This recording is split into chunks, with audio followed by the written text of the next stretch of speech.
Matapos ang eskandalong pagsisinungaling ni Tonya sa publiko at nang mamata niyang wala na yung espiya ng kanyang lolo, ay mabilis niyang hinatak ang waiter paalis sa maraming tao. "Oh, easy miss, easy," na mamaos na sabi ng waiter habang nagpapatianon sa hatak ni Tonya. Napunta sila ngayon sa kitchen ng restaurant at doon ay nakapagtatakang humihinto sa ginagawa ang mga cook, iba pang waiter at mga dishwasher nang makita silang dalawa na nasa loob. Hindi rin naman iyon pinansin ni Tonya pero nandoon na rin ang pagtataka niya kung bakit gano'n ang kinilos ng mga ito. Nilibot pa ni Tonya ang tingin sa lugar na pinagdalhan niya at nakikita niyang mamahalin halos lahat ng nakikita niya. Unti-unti nagsisilabasan ng mga tao naroon at mga tingin nila ay diretso lamang sa pintuan. Nakapila pa ang mga itong lumalabas ng pintuan.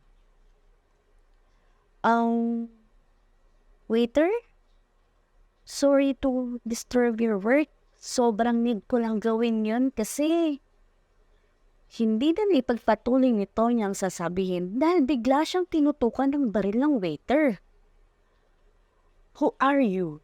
Are you a spy?" Hindi malaman nito niya ang kanyang mga ire-reaksyon dahil naghalo-halo na. Gulat, takot at galit ang namuo ngayon sa sarili niya. Pero tila mas nanaigyata sa kanyang gulat. Nakita niya kasi ang kabuuan ng mukha ng lalaking kaharap niya. Sa sobrang gulat ay parang tumutulo na yata ang laway niya. Napahaplos pa siya ng kanyang bibig at tinignan kung mayroon ng laway ang tumulo pero mabuti na lang at wala.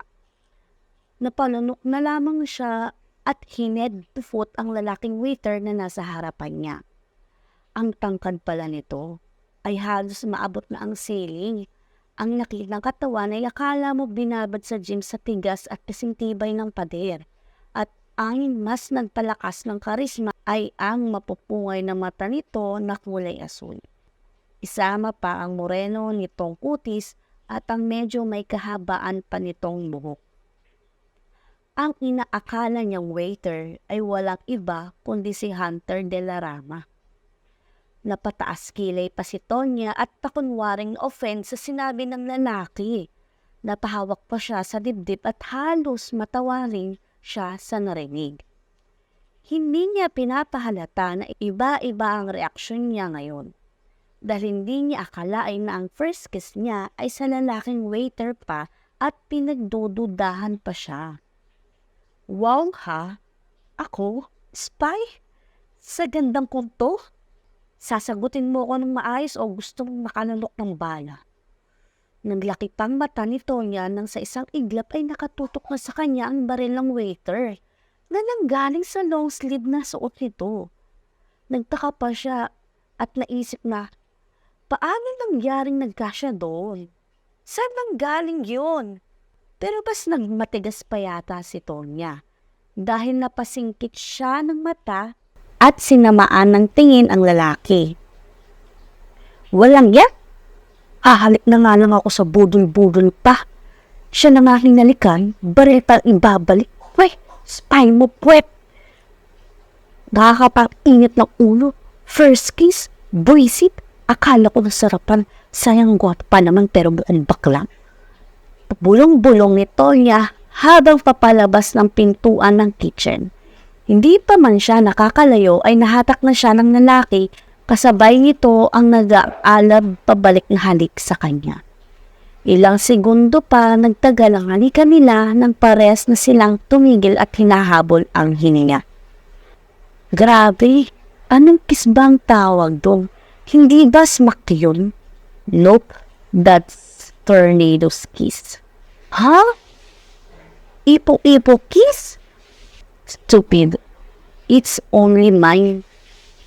Pwede isa pa.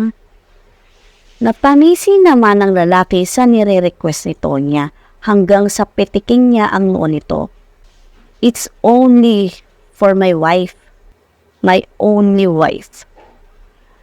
Parang napahiya naman si Tonya sa narinig at tila nadismaya sa sarili. Mukhang iniisip niya tuloy ay sumasawsaw siya sa may asawa. Napatakip pa siya ng muka nang maalala ang naging senaryo nila kanina. Nagtataka tuloy siya na kung may asawa na pala ito, bakit hindi siya agad tinigilan? Ha? May wife ka na pala? Ba't di mo sinabi kanina? Nag-go with the flow ka lang tapos sinayaan mong hinalikan kita? Adik ka ba? Baka awayin ako ng asawa mo. Alam mo naman na ganda lang ang panlaban ko ngayon. Natawa naman ng lalaki at halos hindi na makahinga dahil sa kakatawa. Di, awayin mo sarili mo. Baliw.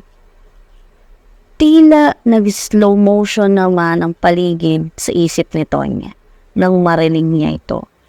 Totoo ba ang sinasabi ng lalaki?